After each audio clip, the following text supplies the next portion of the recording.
que voilà, je donne la parole à Jérémy, Christophe, Vladimir et Marc-Antoine pour la veille de l'actualité en cybersécurité. Merci beaucoup, Hervé. Alors bonjour à tous, on se retrouve pour la première revue d'actualité de l'OSCIR de cette année 2024. Alors pour commencer, mes meilleurs vœux et les meilleurs vœux de l'équipe qui charge de la revue d'actualité. Alors, on vous souhaite plein de bonnes choses pour l'année qui arrive. Alors on va toujours commencer par le bulletin de Microsoft, donc le premier patch, le dernier patch Tuesday de l'année 2023. Donc, il y a eu 34 vulnérabilités qui ont été patchées, dont une 0D, donc la plus critique, qui est un leak de données causé par une vulnérabilité de type division par zéro, mais qui est fonctionnelle enfin, qui, qui est possible sur certains processeurs AMD. Donc, pas très grave dans le sens où ça nécessite quand même un accès en local, donc vous inquiétez pas. Les plus critiques, les plus intéressantes, on a une vulnérabilité sur Internet Connection Sharing. Donc, bon, je le rappelle qu'il y a un service qui vous permet de partager votre connexion avec d'autres ordinateurs sur le LAN, enfin sur le même réseau que vous. Donc, qui est désactivé par défaut. Donc, c'est une RCE, mais pareil, le service étant désactivé par défaut, vous n'avez pas forcément besoin de vous inquiéter, mais bon, c'est bien de connaître la vulnérabilité, de la prendre en compte. Vous avez également un spoofing donc qui est possible sur Power Platform Connector, donc qui est un service, enfin qui est un proxy vous permettant de joindre des différentes applis, donc Power Automate, Power Apps, des applis from Microsoft, donc directement depuis certaines de vos applications. Et donc il est possible via une URL, un lien malveillant, de vous rediriger sur des sites malveillants. Donc faites attention. Et la dernière critique, donc une RCE possible, une exécution de code à distance dans Windows MS HTML Platform Remote, qui est un moteur de rendu HTML utilisé par Microsoft dans Edge et dans anciennement Internet Explorer. Donc faites attention, mettez à jour votre Windows. Ensuite, un point divers, donc Microsoft qui a désactivé le protocole MSX.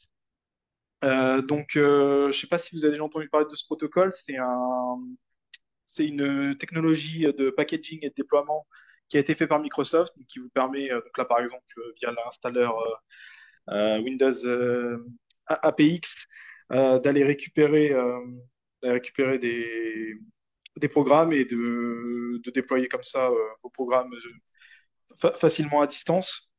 Donc, ça a été désactivé par Microsoft dans le passé, parce qu'en février 2022, c'était un protocole qui était extrêmement exploité par Emotet, mais également d'autres comme BazarLoader ou Etricbot. Et en fait, ils se servaient cette technologie en fait pour déployer des malwares sur vos machines, et ça permettait en plus au passage de bypasser certains services de sécurité comme Smart Screen sur Microsoft. Et donc, la question, c'est s'ils l'ont désactivé là en décembre 2023, bah, quand en fait l'ont-ils réactivé et pourquoi ils ont fait ça? Donc, assurez-vous d'avoir AP Installer qui est en version 1.21, 34.21, parce que du coup, dans cette version, le protocole MSX est désactivé. Une deuxième vulnérabilité, c'est juste une démonstration, donc un POC de des vulnérabilités SharePoint citées ici, qui permettent finalement d'avoir une exécution de code à distance sans authentification sur SharePoint, ce qui est toujours appréciable. Normalement, ces vulnérabilités datant de l'été, vous devriez avoir mis à jour, mais si ce n'est pas le cas, dépêchez-vous. Le rappel du support donc pour les workstations. Donc là, faites attention parce que du coup, ben, mardi 9 janvier, donc aujourd'hui, c'est la fin du support pour les versions Home Pro, Pro Education et Pro pour les versions étendues de Windows 10 2019. Donc faites attention et surveillez. et gardez bien ce tableau pour faire un état de votre inventaire et checker l'obsolescence de vos postes. Donc ensuite, failles du côté de pfSense. Donc trois vulnérabilités qui ont été trouvées, euh, qui ont été, euh, qui ont été patchées. Les trois qui sont liés dans une chaîne d'exploitation qui est pas mal réalisée ces temps-ci. Donc on a deux XSS, donc des exécutions de code, injections de code, pardon, dans deux fichiers PHP, donc statut log filter dynamique et get service provider. Donc, pour accéder à ces fichiers, il faut être authentifié. Donc, c'est pour ça on a une RCE authenticated, euh, donc qui est elle présente dans deux fichiers, donc gifedit.php et greu.edit.php, donc qui vont tout simplement en fait exécuter des commandes shell pour aller interpréter ces formats de fichiers. Donc, le but, en fait, de la chaîne d'exploitation recherchée, c'est tout simplement d'inciter un utilisateur à cliquer sur un lien malveillant qui, lui, contiendra un payload XSS et qui permettra ensuite, à la foulée, d'aller exécuter les RCE. Donc, ces trois vulnérabilités ciblent pfSense TE, la 2.7.0 et les versions inférieures, et pfSense Plus 23.05.1 et les versions inférieures. Donc, mettez à jour la 2.7.1 et la 23.09. Et c'est des vunes qui sont connues depuis juillet. Et la mage a été publiée en novembre. Donc ça a un peu tardé du côté du fabricant. Assurez-vous qu'elles n'aient pas été exploitées entre-temps. Et selon Shodan, on a 1500 firewalls qui sont exposés et vulnérables à ces vulnérabilités. Il y a deux slides sur les bulletins d'Apple, à la fois celui de novembre et celui de décembre. Maintenant, quasiment à chaque fois que Apple publie des bulletins de sécurité, ça corrige des vulnérabilités assez critiques et qui sont exploitées dans la nature. Donc là, il y en a deux en particulier. La deuxième, qui est une exécution de code à la consultation d'une page web, et la première, qui est une fuite d'informations de la mémoire qui permet en fait de contourner tout simplement ASLR, donc la distribution stochastique de l'aléa mémoire. Et donc, grâce à ça, on a une exécution de code complète, alors, au niveau du navigateur, mais qui permet quand même de faire pas mal de choses. Il n'y a pas de correction d'élévation de privilèges, mais en tout cas, pas mal, ces deux-là suffisent à avoir une vulnérabilité dite zéro clic, c'est-à-dire en gros, pardon, one click, qui permet à une victime de cliquer sur un lien et de se faire compromettre. Et deuxième slide, c'est le bulletin de décembre. Donc là, c'est pas tout à fait la même histoire. Il y a beaucoup de vulnérabilités corrigées. En particulier, une vulnérabilité Bluetooth. Alors, on en a beaucoup parlé parce qu'en fait, elle touche finalement Linux, donc pas mal de périphériques. Sauf que dans les faits, ça reste un contournement de l'authentification d'un périphérique Bluetooth. C'est-à-dire qu'en gros, je peux me faire passer pour un autre périphérique avec un clavier sur un équipement qui est proche de moi. Il faut quand même être proche de la victime. Et ça permet après potentiellement avec un clavier de générer des frappes clavier. Après, c'est le genre de film que vous pouvez voir dans certains films où un attaquant, un espion pose un téléphone quelque part, son ingénieur à distance prend la main sur le téléphone et va pirater d'autres choses à côté. Bon, voilà, dans les faits, c'est quand même pas évident. Après pas mal de vulnérabilités, dont une vulnérabilité découverte par Synactive, par Eloi de Synactive, concernant le noyau iOS. Tu peux passer. On a ensuite une nouvelle 0D sur Chrome, donc la huitième, si ouais, c'est ça, huitième et dernière faille de sécurité 0D de l'année. Donc qui a été corrigée par Google Setter après avoir eu connaissance de la vulnérabilité, donc bravo. Donc cette 0D du coup est une heap-based buffer overflow qui se situe au niveau du framework WebRTC. Donc c'est un framework qu'on retrouve globalement un peu sur tous les navigateurs, donc Edge, Firefox, Safari et j'en passe. Et donc qui permet à un attaquant d'avoir une RCE sur le système de la victime, de sa cible. Donc pensez à mettre à jour Chrome sur Windows, Linux et macOS. Je vous ai mis les versions. Vérifiez ça. On a Ce qu'il ensuite faut une... juste préciser, là, Ouais. quand on dit juste 0D, c'est la même chose pour Apple. Apple, il y a eu à peu près une vingtaine de 0D. Quand on parle de 0D, c'est le contexte, ça veut dire que c'est une vulnérabilité qui a été exploitée assez largement dans la nature et qu'elle a été découverte par les équipes sécurité de l'éditeur, que ce soit Microsoft, Google ou Apple. Et donc, ils ont constaté, ils n'ont pas trouvé eux-mêmes la vulnérabilité, ils ont constaté son utilisation et ensuite ont développé les correctifs. Mais ça, c'est un vrai changement, j'ai l'impression, cette année 2023 par rapport aux précédentes, où il y a beaucoup plus d'exploitation de vulnérabilités, donc dites inconnues des éditeurs, dans la nature. On a ensuite une faille critique donc au niveau d'Apache Struts qui vous permet en fait d'avoir une RCE unauthenticated, donc, qui requiert pas d'authentification au préalable auprès de la cible. Et donc ça se passe en deux étapes. Donc en fait, la vulnérabilité en soi, ça vous permet de placer une backdoor côté serveur, donc via une directory passe traversale. Et ensuite, bah, via cette backdoor, vous pouvez tout simplement exécuter du code à distance ensuite sur la machine, indépendamment de la CVE qui a été exploitée. Et donc, ça touche globalement enfin, ça touche plusieurs branches de la solution. Donc, la branche 2 et la branche 6, où vous trouverez les versions. Et donc, l'impoc a été rendu public et disponible sur Git. Si vous voulez aller voir comment ça fonctionne un petit peu plus en profondeur. Et voilà. On a ensuite une attaque qui a beaucoup fait parler, donc liée à OpenSSH, donc Terrapin, qui est une technique qui se base sur trois failles de sécurité. Donc ça a beaucoup fait parler parce que tout de suite ça attaque, ça cible le SSH, donc forcément ça fait peur. En fait, c'est un peu moins grave que ce qui est annoncé dans le sens où c'est une attaque qui est type man in the middle. Donc, il faut être en écoute au niveau de la couche réseau pour pouvoir intercepter et aller modifier le premier lane check qui va se faire entre le client et le serveur. Donc ça, c'est une grosse contrainte. Il y en a une deuxième. Donc, il faut que la connexion soit sécurisée avec SHA-20 Poly 1305 ou avec CBC qui aurait l'option Encrypt Delmac d'activer.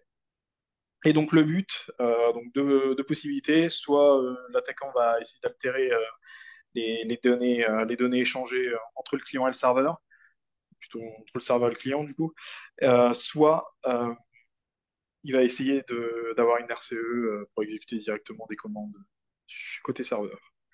Et donc C'est selon exploitable. pareil, pardon, Donc, tu mettais quasi inexploitable, mais dans les faits, pour exploiter ça, faut être soit bah, sur le serveur, soit un opérateur, soit avoir les techniques qu'utilisait la NSA, dont j'ai plus le nom, qui consistait en fait à intercepter le trafic sur des serveurs maîtrisés par la NSA. Non, c'est pas Turmoil, non, je me souviens plus. Faut demander à Nico qui s'en va d'ailleurs. Comment s'appelait cette solution de la NSA qui te permettait en fait d'intercepter le trafic et de te rédiger sur leur serveur pour ensuite te pousser leur propre contenu. Enfin, en gros, c'est vrai que c'est compliqué à exploiter, mais ça reste potentiellement exploitable. du répondeur grandeur nature, du répondeur en couche 3. C'est ça. Ok, ok. Et donc, selon son choix, 77% des serveurs auraient le service SSH exposé, du coup vulnérable. Donc, sachant qu'il faut également que l'OpenSSH soit dans une version inférieure à la 9.6. Donc, risquerait ou pas ce que disait Vlad. Et donc, vous trouverez sur Git un outil qui s'appelle Terrapin Scanner, donc qui vous permet de voir en fait si votre version est vulnérable ou pas. Voilà. On a ensuite 13 failles de sécurité donc critiques qui ont été corrigées du côté de la solution d'Idvanti, donc Mobile Device Management, donc, qui est une solution qui permet de gérer une flotte mobile. Donc des vulnérabilités que tu trouves dans le composant W Avalanche Service. Donc j'ai regardé, c'est le composant c'est en fait le serveur de périphérique mobile. Et donc au niveau des failles critiques, on a 9 vulnérabilités de type RCE. Et les autres, c'est des failles qui vous permettent d'effectuer un déni de service sur le serveur et de contourner les politiques de sécurité. Et donc au niveau des versions vulnérables, bah, toutes celles en dessous de la 6.4.2.313. Ensuite, W3CX, donc, qui a demandé à ses utilisateurs de désactiver l'intégration des bases de données SQL sur le 3CX. Donc, il n'y a aucune faille qui a été rendue publique en soi, juste une suspicion de vulnérabilité sur ce service-là. Donc, selon 3CX, 0,25% des utilisateurs seraient concernés par cette faille. Donc, ça touche toutes les intégrations possibles, que ce soit une MongoDB, une SQL, MySQL, etc. Et au niveau des versions affectées, donc la 18 et la 20, sachant que la 20, c'est la version qui a été annoncée et qui n'est pas encore disponible auprès des utilisateurs. Donc, donc à voir, ils n'ont pas forcément prévu de le désactiver par défaut. Donc, faites bien attention. Et la procédure a été documentée par 3CX si vous ne savez pas comment faire. Bon, juste quelques vulnérabilités sur Centréon. Si vous utilisez cette solution de supervision qui a explosé sur Internet, mettez à jour quand même assez urgemment. Ça date d'il y a quelques jours. J'aime bien la phrase qui résume tout. C'est probabilité d'occurrence très forte, impact sévère et risque très élevé. Donc, mettez à jour. Une attaque du côté d'Android. Donc, pourquoi j'en parle? Parce que elle repose pas sur l'injection de JavaScript. Donc, en fait, elle va s'attaquer euh, à- au WebView. Donc, ça va abuser en fait la fonction de rempli de rempli. Bon, je vais juste faire un petit rappel, mais le WebView en fait, ça vous permet deux choses. Ça vous permet soit d'effectuer des rendus de contenu web donc sur vos applis, soit là pour le coup, ce qui nous intéresse pour la gestion de mot de passe, d'utiliser une fonction de remplissage automatique. Et donc là, justement, en fait, cette attaque autospill va abuser de la fonction de remplissage automatique sur ces applis de gestionnaire de mot de passe et va tout simplement en fait essayer via une WebView infectée d'aller voler vos identifiants, donc à la voler au moment du remplissage et de les envoyer vers votre serveur ou quoi que ce soit, ou de les sauvegarder en local et aller pour ensuite pouvoir les récupérer plus tard. Et donc, en grand résumé, d'aller voler vos identifiants stockés dans votre gestionnaire de mot de passe. Donc, comment ça? Donc, comment effectuer? Donc, j'en avais parlé. Donc, via les WebView corrompus. Et donc là, le but, c'est forcément de créer une fausse bâche de connexion. Là, pour l'exemple, j'ai mis Instagram, d'exécuter cette fonction autofill, donc disponible sur votre gestionnaire de mot de passe, et ensuite de liquider vos creds. Donc au niveau des gestionnaires de vulnérables, globalement tout le monde, OnePassword, LastPass, Keeper et compagnie.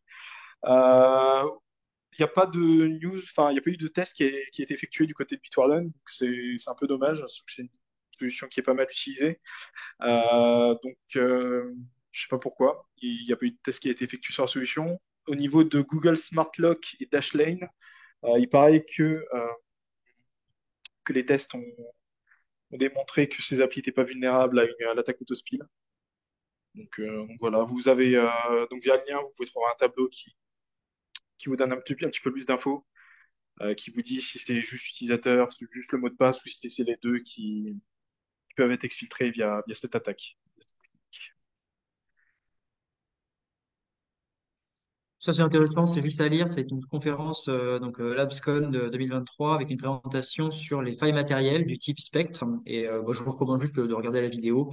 Là, c'est un résumé en un seul slide des premières révélations, des premières vulnérabilités jusqu'aux dernières. Il en manque parce qu'il y en a eu encore à la fin de l'année 2023, mais c'est toujours intéressant à regarder. Ensuite, donc on a fini pour cette technique. Là, on va partir du côté des différents événements qui ont eu lieu au cours du mois.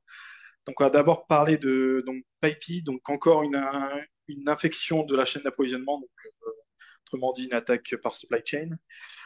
Donc, en fait, il y a eu une analyse qui a été faite de globalement tout le dépôt PyPI pour essayer de voir justement des, des librairies un peu malveillantes, des paquets auraient pu être du coup poussés du côté des utilisateurs.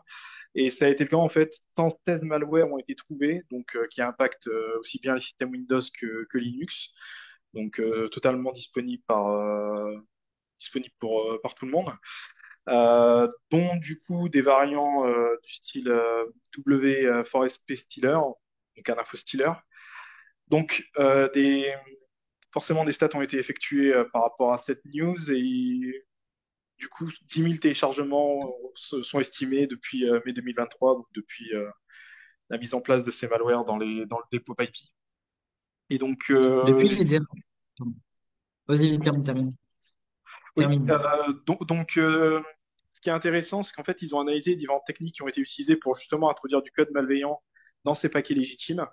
Et donc, il y a trois solutions qui en ressortent. Donc, créer un fichier test.py, intégrer du code PowerShell dans setup.py, donc le programme que vous lancez pour préparer toutes vos dépendances et setup votre environnement, et l'incorporation donc, de code dans le fichier init.py, donc qui est une méthode appelée lorsque vous créez une instance, donc assez critique.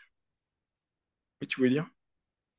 Ouais, en fait, j'avais une question et une remarque. C'est est-ce que tu sais si c'était donc dans les 116, c'est juste des packages avec des noms, soit des noms random, soit des noms similaires à des paquets existants, ou carrément la compromission de développeurs avec injection de portes dérobées dans leur code? Parce que je crois que c'est il y a 1 ou 2 mois, tu avais parlé du fait que maintenant PyPy, enfin PyPy, on le rappelle, allait imposer l'authentification forte à double facteur pour tous ces développeurs. Non, on parle réellement d'injection dans du code légitime. Donc c'est justement ça qui est un peu bizarre, mais après au niveau de l'authentification des développeurs, enfin de ce que enfin c'était prévu, mais ça n'a pas encore totalement été mis en place. C'est plus du typo squatting, des Ouais. mots assez proches et en pariant sur le fait que quelqu'un va faire une faute d'orthographe. Bah du coup de ce qu'ils disent, non, c'est réellement des paquets légitimes qui sont upload, donc c'est même pas du typo squatting. D'accord. Mais est-ce que c'est des résidus? Là, ils disent mai 2023, mais est-ce ils sont présents depuis plus de temps et les vérifications parce qu'après, s'ils font justement cette vérification, est-ce que c'est annuel ou est-ce qu'ils se sont dit, bah, tiens, depuis le temps, on va peut-être vérifier ce qui est déployé chez nos utilisateurs? Je sais pas. Hmm. Ok. MongoDB, donc je pense que vous connaissez la base de données réputée particulièrement pour les grosses infrastructures, propose une solution SaaS dont j'ai plus le nom en tête d'ailleurs, et qui a été piraté. Enfin, MongoDB, l'entreprise, a été piratée avec, en ciblant en particulier la solution de support par de l'harponnage, du phishing ciblé, sur des salariés du support, et ce qui fait qu'il y a des données qui ont été récupérées concernant les clients, mais pas les données des clients. Bon, c'est à moitié rassurant, on va dire.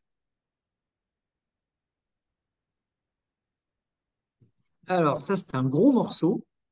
L'été dernier, nous avions parlé d'une opération offensive dont avait été victime Kaspersky pendant plusieurs années.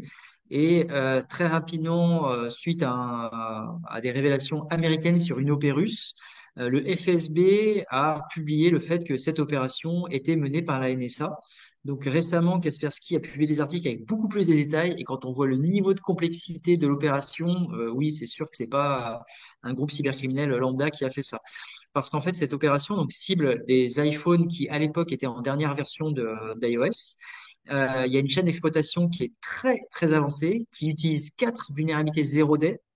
Donc, si vous avez une très bonne mémoire, vous vous souvenez que le dernier code malveillant exploitant 4 vulnérabilités inconnues, c'était Stuxnet, enfin, publiquement, en tout cas, attribué à la NSA et au Mossad. Donc 4.0 day iOS dans un code offensif, c'est un coût quand même très très très élevé.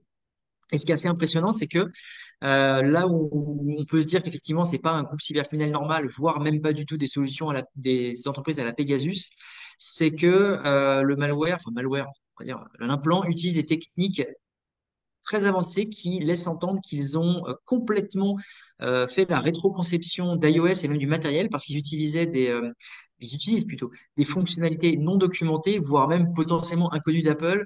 Euh, donc ça laisse penser que derrière il y a un travail de recherche et développement assez colossal.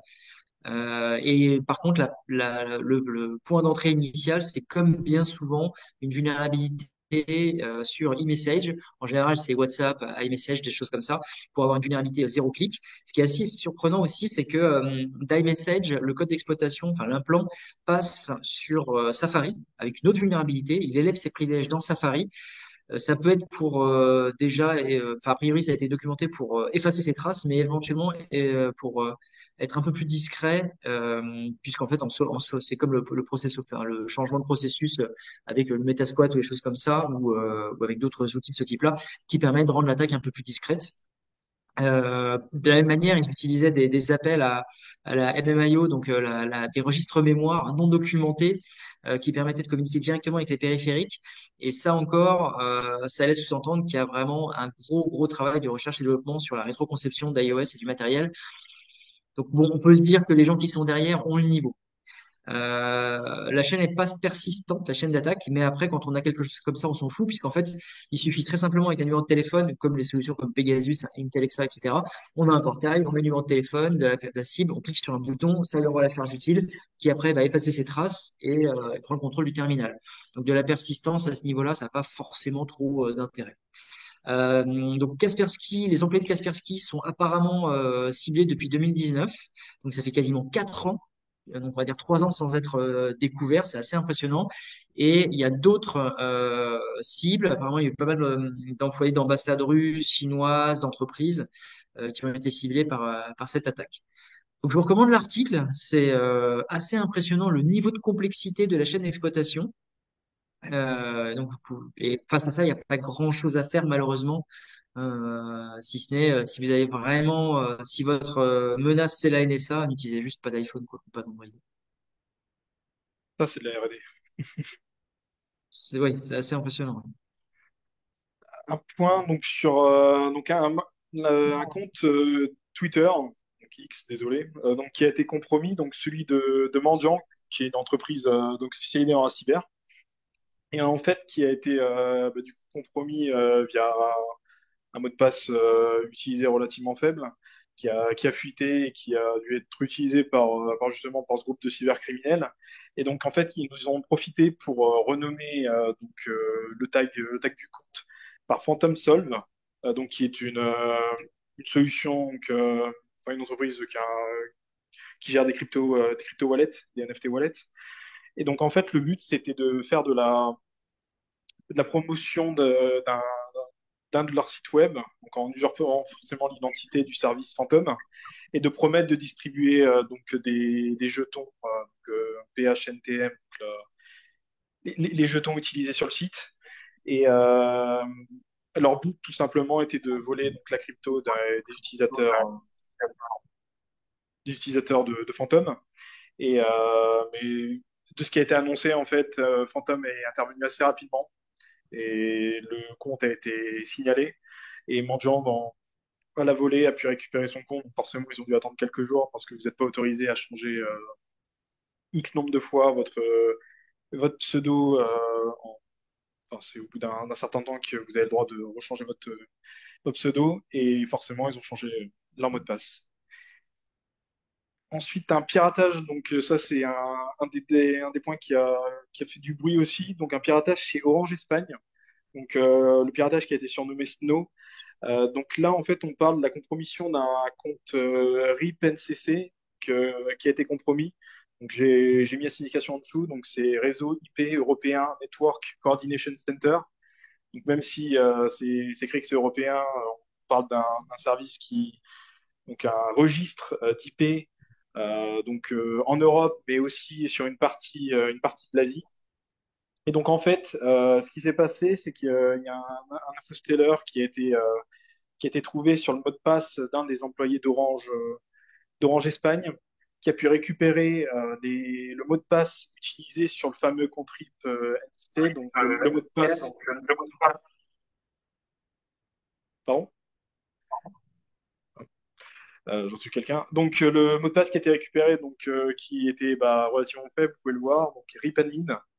Et aucune MFA a été configurée pour ce compte-là, donc les cybercriminels ont pu du coup accéder au compte RIP et ont pu détourner le trafic BGP en rendant indisponible une grande partie du routage.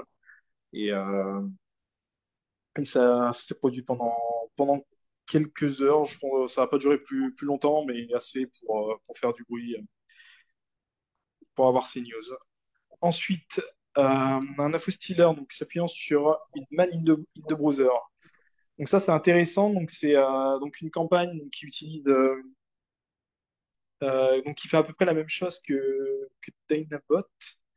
Je crois que j'ai pas écrit son nom. Je pense pas que c'est Dynabot. Donc il y a déjà plus de 100 000 victimes à son actif, réparties sur 40 banques différentes. Et donc en fait, ce que va faire cet infostealer, c'est qu'il va aller injecter du code JS dans les différentes pages de connexion que vous allez utiliser pour du coup accéder à votre site bancaire. Et donc ce que ça fait, c'est que ça va du coup intercepter vos creds en temps réel.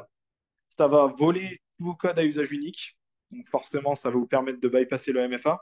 Ça va envoyer toutes ces infos du coup au C2 contrôlé par l'attaquant. Et il a la capacité en fait de s'auto-supprimer. Donc au niveau des traces laissées, c'est plutôt malin. Et en fait, ce qu'il fait, c'est qu'il va dissuader l'utilisateur de se connecter. Donc par exemple, après avoir récupéré vos accès, vos identifiants de connexion, il va vous dire en fait que le site est en maintenance et que vous pouvez pas vous connecter pour l'instant. Et donc ça permet de pas forcément relever d'alerte au niveau de l'utilisateur.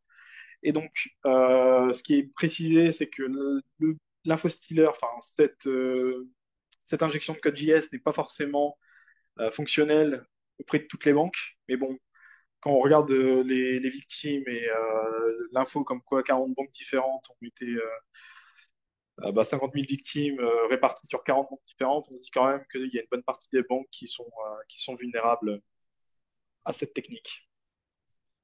Donc Et assez c'est malin. bien Danabot. Donnez votre OK. Merci. Hmm.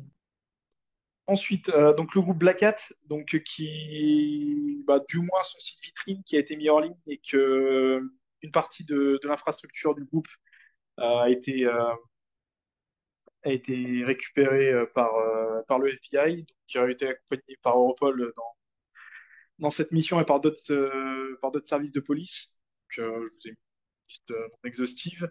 Donc, le, ils ont signalé comme quoi, en fait, ils avaient eu un accès sur l'infra du groupe pendant plusieurs mois, depuis juin, si je ne me trompe pas.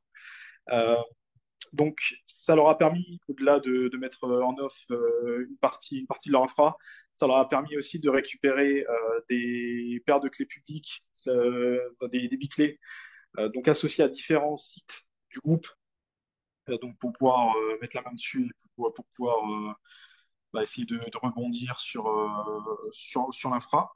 Mais ça leur a également permis de récupérer les documentations en interne et de voir comment fonctionnait leur outil, et de pouvoir, eux, de leur côté, développer un outil maison qui permet du coup de déchiffrer en fait les données, les données. Et ce script a été fourni à 500, plus de 500 victimes, ce qui leur a permis de restaurer une partie, voire l'intégralité de leur système. Et donc, ils évaluent les 68 millions de dollars ont été économisés du fait des rançons non payées par ces victimes. Donc, c'est intéressant. Donc, je vous ai mis le lien vers le rapport de justice.gouv, .gov, pardon. Donc, le site du ministère de la Justice américaine. Vu qu'il y a une affaire en justice, est-ce qu'ils ont documenté le moyen qu'ils ont utilisé pour justement avoir accès à l'infra? Non, pour Est-ce que c'est l'instant, une bulle? Est-ce que c'est une désanonymisation Tor, une taupe?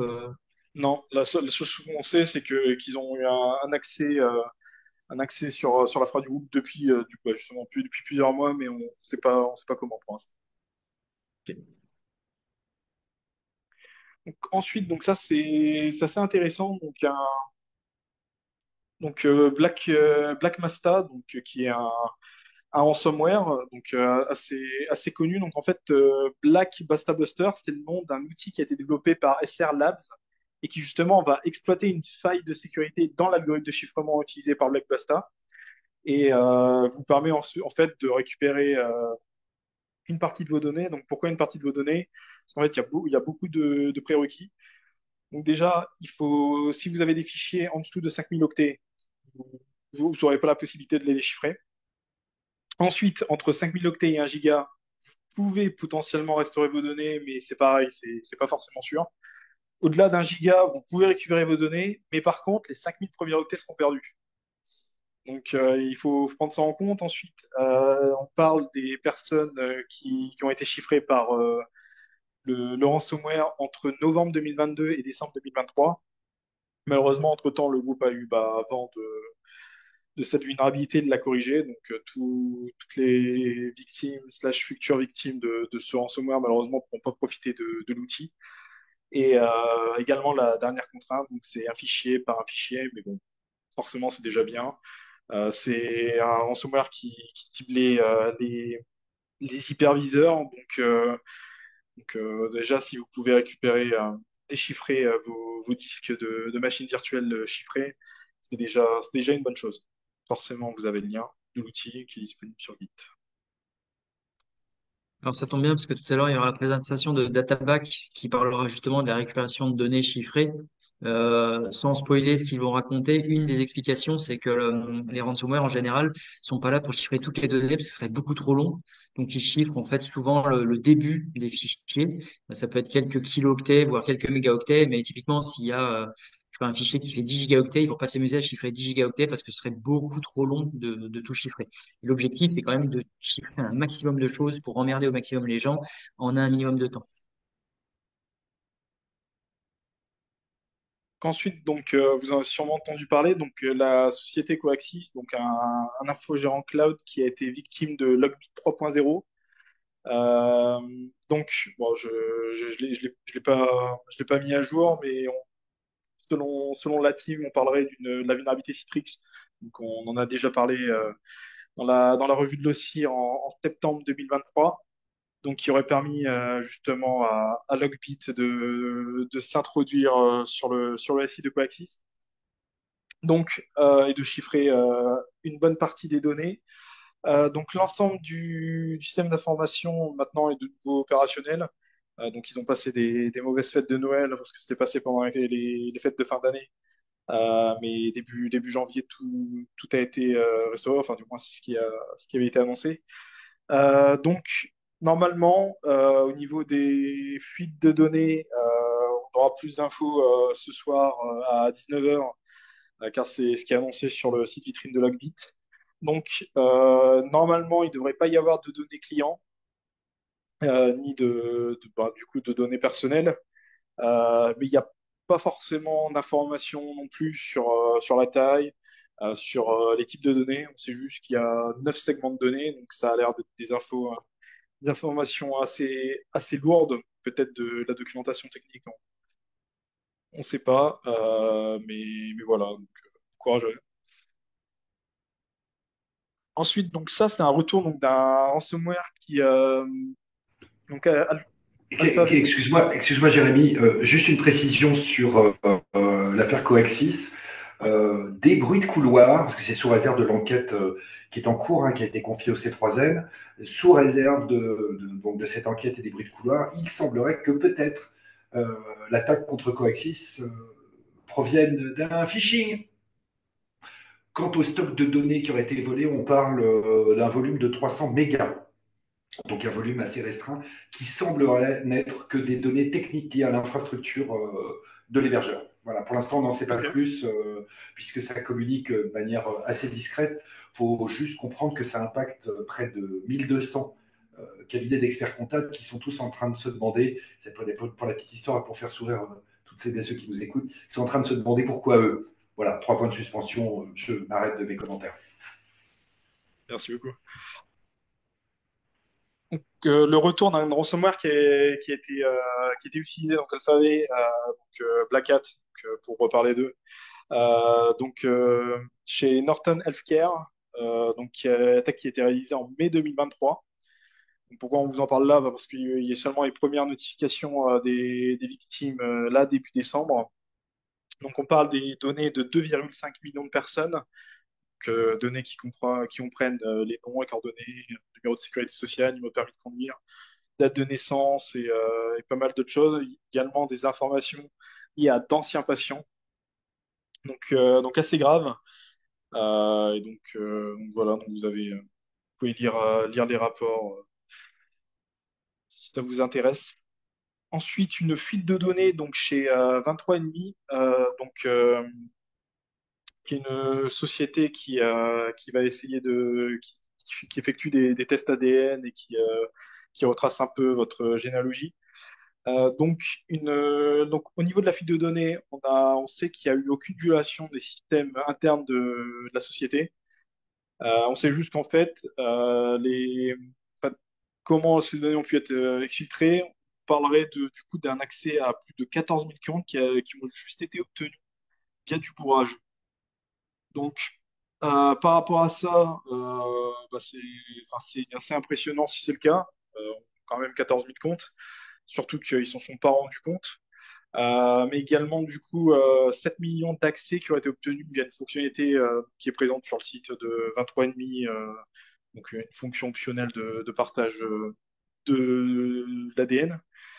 Euh, donc en fait, il y a un groupe d'utilisateurs de 23andMe qui a justement essayé de faire bloc contre la société et faire une liste longue comme le bras de violations qui auraient été faites par la société. Donc une liste que je vous laisserai lire par le lien ci-dessous. Mais la société, elle nie toute responsabilité. Donc ce qui a été dit par les avocats de cette société, c'est que pour elle, la responsabilité est partagée parce que du coup, c'est tout ce qui est de la faute des utilisateurs parce qu'ils n'ont pas forcément changé leur mot de passe. Ensuite, une partie des mots de passe étaient des mots de passe utilisés également sur un autre site partenaire qui a du coup suivi une attaque par le passé. Et il justifie en fait le fait que les utilisateurs auraient dû tout simplement changer leur mot de passe et utiliser un mot de passe un petit peu plus robuste, surtout dans le cas où on parle d'une compromission par bourrage, par bout de force. Euh, mais du coup, la responsabilité également de la société qui, même si le MFA était disponible, n'avait pas forcément mis en place les mesures nécessaires. Donc, par exemple, il n'y a aucune politique de mot de passe au niveau de l'authentification, au niveau de la création de compte. Il n'y a aucune notification qui est envoyée lorsqu'un utilisateur se connecte depuis un lieu noté comme inhabituel. Donc, pour l'instant, il n'y a pas forcément eu de jugement ou autre.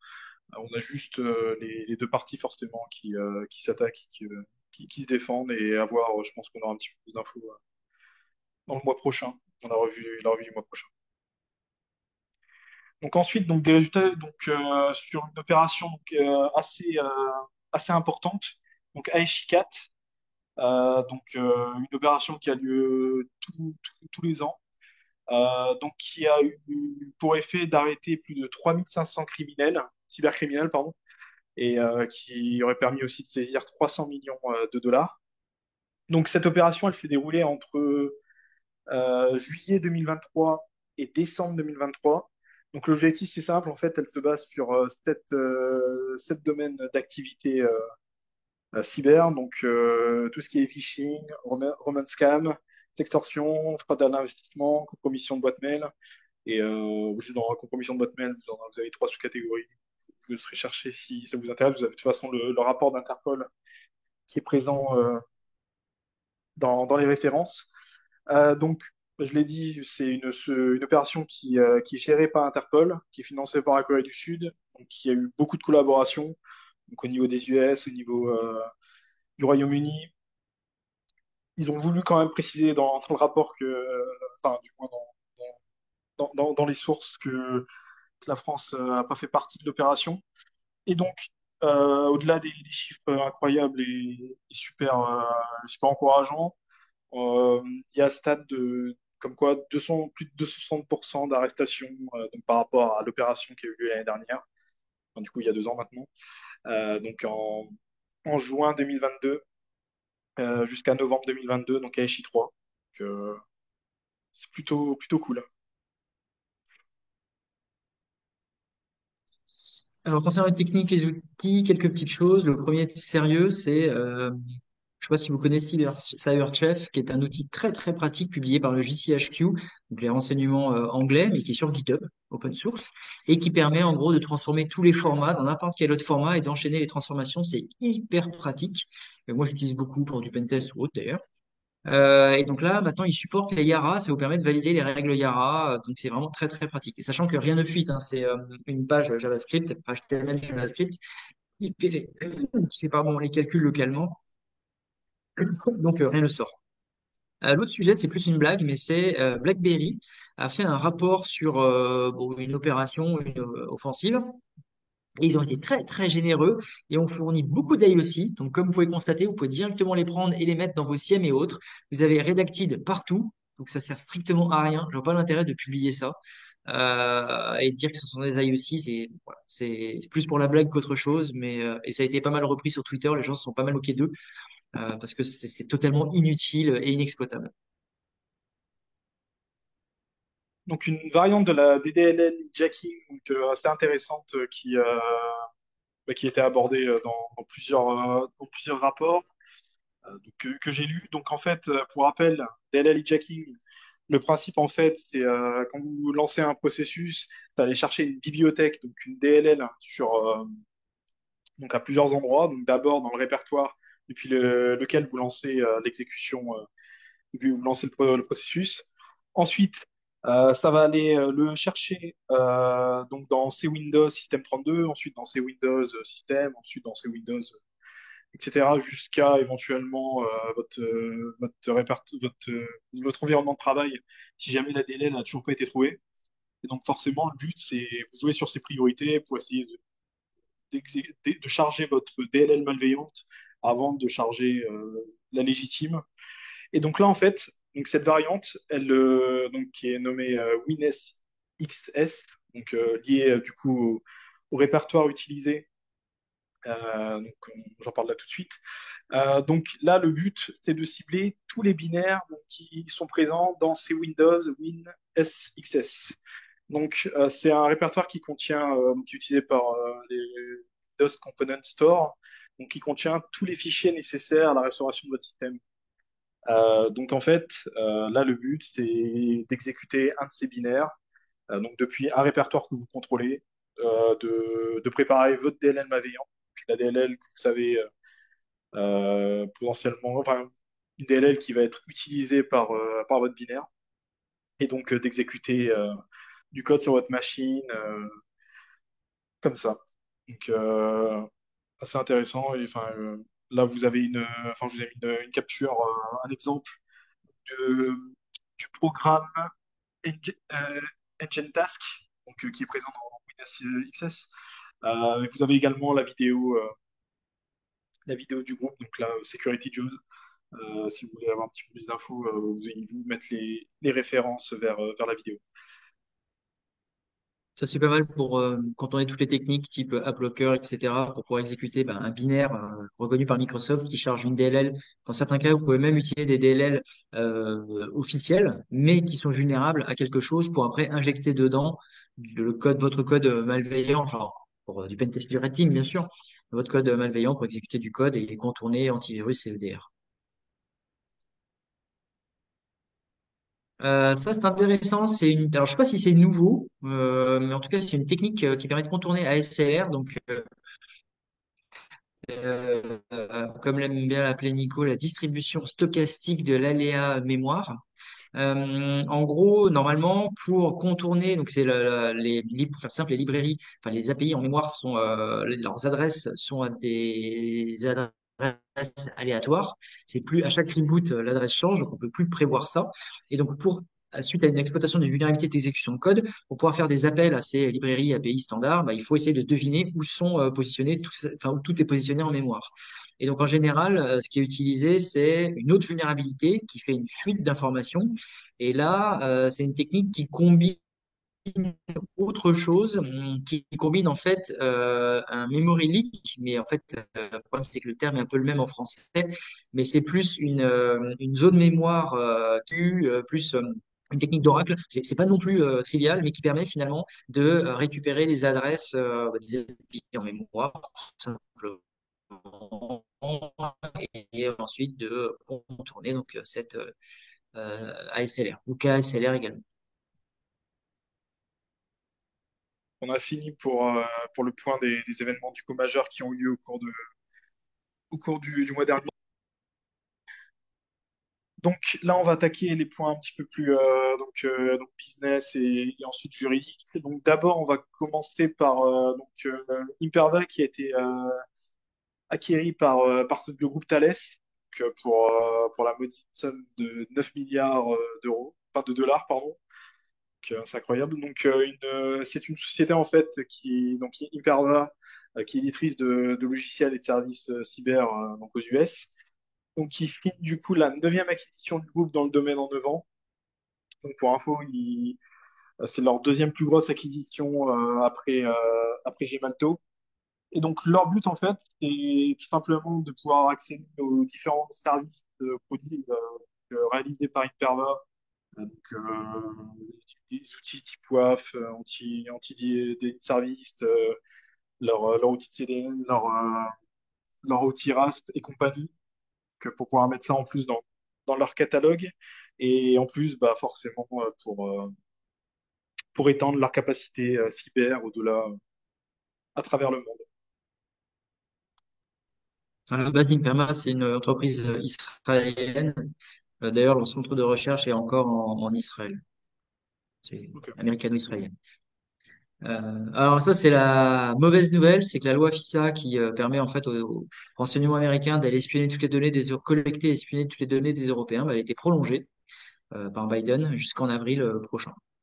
Voilà. Donc pensez bien au chiffrement. Et alors le deuxième, c'est assez intéressant. J'aimerais bien avoir l'avis d'un avocat. Je ne vise personne. C'est un article concernant un cas d'une personne qui, alors, je crois, avait signé un emprunt dans une banque. Je crois que c'est en plus une banque liée à de la grande distribution.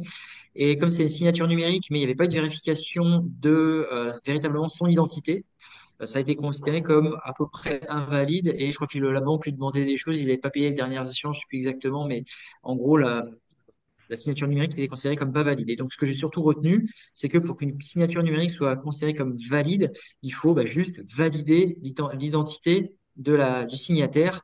Et ce qui se fait pas juste par un mail ou un SMS, mais c'est vraiment du MFA et potentiellement la validation de la pièce d'identité. Est-ce que Ah, monsieur c'est l'avocat plus que du souhaiterait dire dans la MFA. salle Ouais, c'est plus que du MFA, puisqu'on a même une norme de l'ANSSI en France qui s'appelle PVID. C'est pour les prestataires de vérification d'identité à distance, qui est de 2021, je crois, qui pose des obligations techniques assez lourdes pour notamment les banques, et notamment en matière de paiement à distance, où on fait du KYC, okay, Know Your Customer d'abord, et que la simple signature électronique ne suffit pas forcément, notamment en matière de prêt. Après, il faut aller lire le détail du truc, ce que j'ai pas fait, donc j'irai pas plus loin. Mais c'est sûr qu'une signature électronique de n'importe qui bah, ne peut pas valoir consentement, parce que la signature vaut une signature en droit français, c'est identification de la personne et c'est consentement. Ce sont les deux fonctions de la signature. C'est dans le code civil. Hein. Donc s'il y a un des deux qui manque, ben, ça fait un problème. Et là, apparemment, c'est l'identification.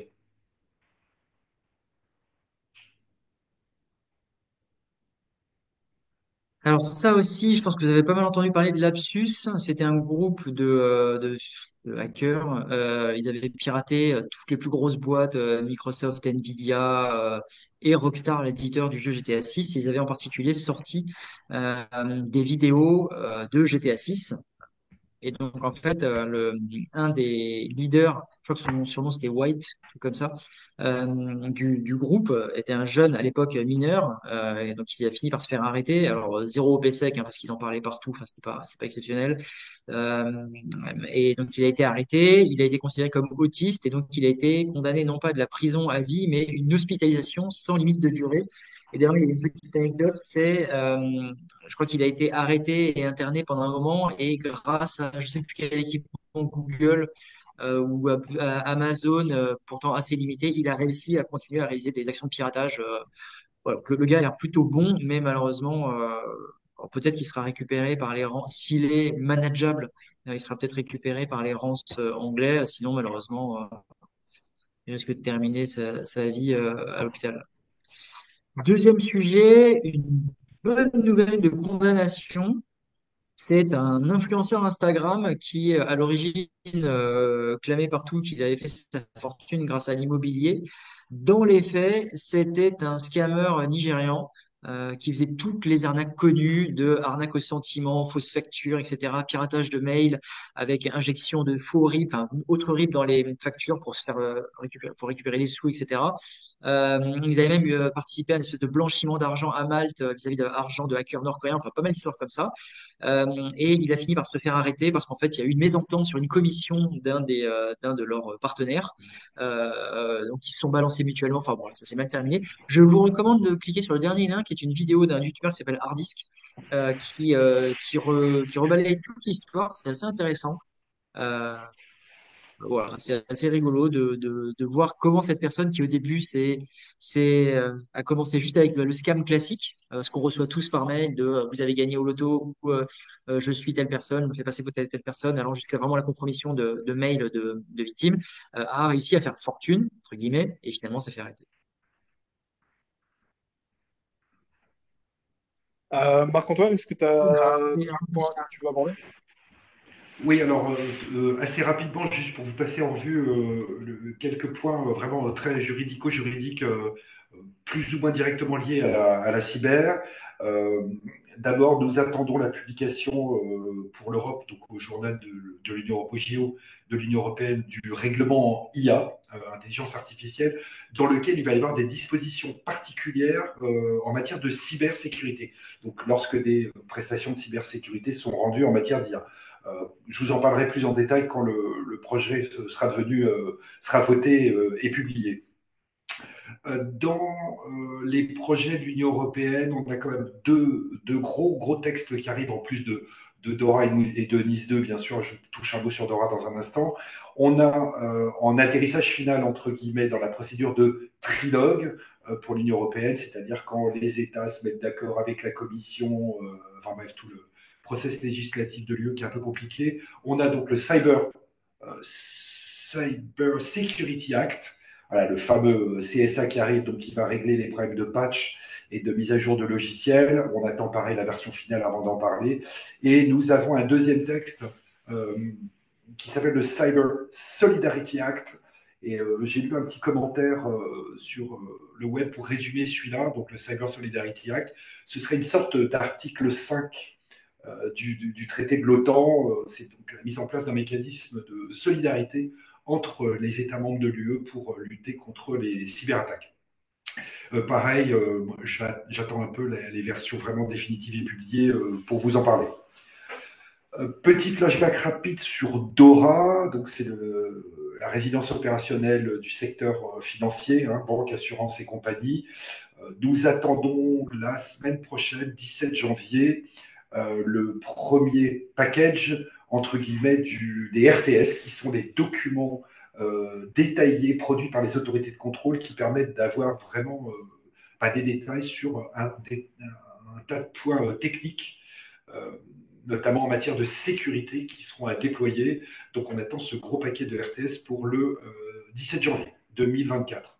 Et il y en aura un deuxième paquet qui arrivera au 17 juillet 2024 pour une mise en conformité qui est prévue au 17 janvier 2025. Donc ça va donner de ce côté-là. Deux points encore vraiment pour le faire rapide. Nous, on a fait le point en interne sur un truc qui nous a paru curieux, qui est la quasi-disparition des publications de condamnation par la CNIL. Bon, il y en a eu 3-4 cette année qui n'étaient pas majeures ou qui ne méritaient pas qu'on fasse beaucoup de gloses, à part celle de Criteo quand même. Et en fait, il y a une explication qu'on a fini par trouver, c'est qu'aujourd'hui, la CNIL utilise de plus en plus la procédure simplifiée qui permet d'accélérer les processus de contrôle et de condamnation dans un plafond de montant de condamnation qui n'est pas trop élevé et qui a une contrepartie, c'est que les décisions de condamnation ne sont pas publiques. Donc en fait, on va avoir à court terme, sauf volonté de la CNIL en France, de vraiment faire savoir faire connaître une décision de condamnation, eh ben, on n'a plus de jurisprudence, ce qui fait que la CNIL nous a pondu là, tout récemment, en fin décembre, un espèce de guide de 350 pages avec tout ce qu'il y a dans le RGPD et toutes les décisions de condamnation, y compris celles qui ne sont pas publiées, mais qui pour nous, juristes, sont complètement inexploitables. parce que si on n'a pas la décision intégrale, ben, on n'est pas capable de se prononcer avec un minimum de rigueur et d'honnêteté intellectuelle sur ce qu'il y a dans les décisions de condamnation. Donc en fait, ben, on n'a plus jurisprudence, la source est quasi tarie. Le tout dernier point, ben, en fait, pose un problème similaire. Euh, J'y reviens juste à l'instant, c'est l'affaire Platypus. C'est Mohamed M, jeune francilien de 22 ans, qui a été relaxé des poursuites suite à une captation de crypto-monnaie où il a été bricolé. Bon, j'ai pas le détail technique. Malheureusement, en fait, comme pour la CNIL, la décision de relax, hein, puisqu'ils ont été complètement exonérés, je crois qu'ils étaient notamment recherchés pour, attendez que je dise pas de bêtises, il y avait escroquerie, blanchiment et compagnie. On ne sait pas s'ils ont été poursuivis sur accès, maintien frauduleux, modification de données ou quoi que ce soit dans le système de Platypus. Donc, comme on n'a que des résumés faits par des journalistes, qui ne sont pas forcément tous de grands juristes, de cette décision de relax, eh ben, nous, juristes, on n'est pas capable de vous dire si cette décision de relax, elle est fondée ou pas fondée, si c'est un scandale ou pas un scandale. Tout ce qu'on sait, qu'il y a quand même à peu près 9,5 millions de dollars en crypto-monnaies qui ont disparu et que visiblement, Monsieur Mohamed M et son frère n'ont pas été condamnés.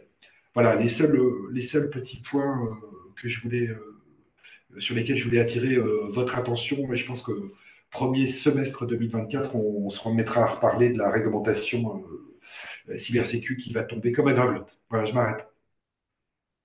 Merci. Donc, un petit tour du côté des conférences. Donc, pas mal de belles conférences à venir. Donc, toujours la JSTC en mars. Corinne en mars, donc le 26, donc premier jour du salon du FIC à Lille. La BotConf, le STIC et le Hack. Donc, il n'y a pas forcément la billetterie qui est ouverte pour toutes ces conférences, mais bon, suivez les confs pour être sûr de ne pas rater ça. Surtout que pour certaines, les tickets partent très vite. Donc, on a fini avec la partie, on va dire, sérieuse. Sérieuse. Ouais, c'est ça. Et là, on attaque les trolls, donc les points divers. Donc, pour ce premier point, on va parler d'un bug qui a eu lieu sur Windows 11, encore un, parce qu'on avait parlé d'un bug qui avait eu lieu, on avait parlé dans la revue précédente, un bug qui avait touché les imprimantes, donc un bug qui a eu pour effet de renommer toutes vos imprimantes en HP quelque chose, et qui, même si l'impression était toujours possible, qui posait quelques problèmes. Donc là, ce bug-là touche le service Wi-Fi, donc affecte les dernières versions de Windows 11, donc la 22H2 et la plus récente, la 23H2. Donc ce bug rend en fait impossible la connexion à certains réseaux Wi-Fi. Donc au départ, le Windows, enfin Microsoft pensait que c'était, enfin dans ce point-là, donc c'était plus sur Reddit. L'utilisateur pensait en fait essayer de faire la corrélation entre les différents utilisateurs qui rencontraient ce problème et il pensait que c'était lié à l'option de fast roaming, donc la 802.11r. Et en fait, bah, il a été perçu que ce bug touchait tous les réseaux Wi-Fi qui demandaient une authentification 802.1x. Et donc, la possibilité, en fait, pour revenir en arrière et corriger ce bug, c'était de revenir en arrière par rapport au bulletin KB 5033-375 de Microsoft. Donc, Microsoft, en fait, vous aide à revenir en arrière grâce à son service non issu rollback, qui justement est là pour ça. Donc, si vous ne l'avez pas, vous trouvez le lien pour installer le package donc, qui a été fourni par Microsoft qui permet de revenir en arrière. Et donc, ça fait déjà du coup deux bugs gênants. C'est un peu embêtant, surtout pour les personnes qui s'y connaissent pas forcément en cybersécu. Donc, Microsoft, attention, on ne reparle pas de vous dans un. Ensuite, bon, je reparle de Microsoft là. Donc, Microsoft qui a fait des prévisions sur son plan de sécurité au niveau du score d'impression. Donc, s'il y a des pentesters dans le vocal, vous savez forcément que c'est un service qui est énormément ciblé. Donc, dans le cas de pas mal de CVE, donc Pretty Nightmare, Stuxnet. Donc, le but, ça va être d'essayer de charger un driver malveillant via votre spooler d'impression et de pouvoir du coup récupérer un accès la plupart du temps sur le DC vu que le spooler d'impression est activé sur le domaine sur les DC par défaut. Et donc là, Microsoft qui a prévu de sortir Windows Protected Print Mode, donc qui est disponible, je crois, en bêta chez certains utilisateurs, donc qui est annoncé pour éliminer 50% des vulnes connues sur ce service, donc sur le spooler d'impression. Donc, il apporte pas mal de choses. Donc déjà, le spooler ne sera plus lancé en tant que système. Ensuite, au niveau du rendu XPS, c'est pareil, il sera effectué via un autre utilisateur, non pas par système comme effectué par avant. Ensuite, comme le Windows Protected Print Mode annonce si le trafic en fait entre votre device et entre l'imprimante est chiffré ou non. Donc comme ça, en fait, ça vous donne la puce à l'oreille, ça vous met la puce à l'oreille et ça vous permet ça vous titille sur le fait que votre connexion n'est pas chiffrée et qu'il faut forcément travailler dessus. Ensuite, ça va bloquer donc des pilotes et des binaires tiers qui seraient utilisés justement par votre spooler. Et donc, je mets entre guillemets parce que c'est assez vague, c'est annoncé pour rendre le chargement de DLL malveillante impossible depuis le port d'impression. Donc j'ai mis impossible entre quiotes parce que ouais, j'ai pas plus d'infos sur le comment ils font ça et ça m'intéresse de voir ça. Et donc voilà, c'est pas mal qui travaillent dessus, surtout que les vulnérabilités Stuxnet et Print Nightmare, ça date pas d'hier. Euh, et donc On va d'autres accélérer un atténuations. petit peu pour les derniers Ah, slides, pardon. parce qu'en fait, on est un petit peu en retard. On va essayer d'aller un peu plus vite. Ok, donc du côté de Voilà. VMware, tout simplement ils arrêtent les licences et ils passent sur un type d'abonnement. Ouais. Voilà.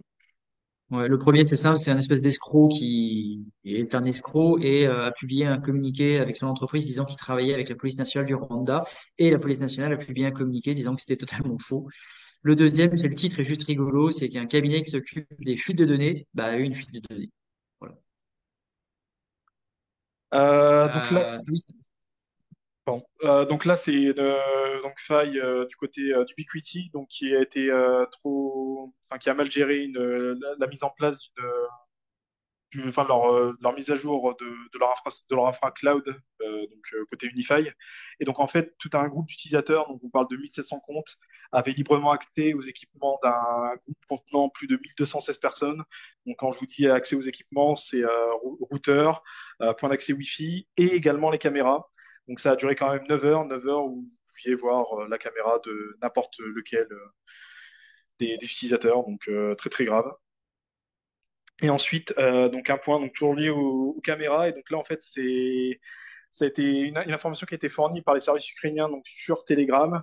Et donc en fait, ils ont découvert que beaucoup de caméras avaient été utilisées pour faire du renseignement, surtout sur leur force anti-aérienne, toujours en Ukraine, à Kiev. Et donc en fait, qui de base étaient centrés sur les parkings, qui ont été redirigés tout doucement sur les lieux les plus sensibles. Et donc les caméras qui utilisaient un firmware russe, et donc c'est le pourquoi du comment ces caméras étant affectées. Et ce qui est enfin assez drôle entre guillemets, c'est que certains flux vidéo ont été diffusés sur YouTube. et donc, quasi dernier slide,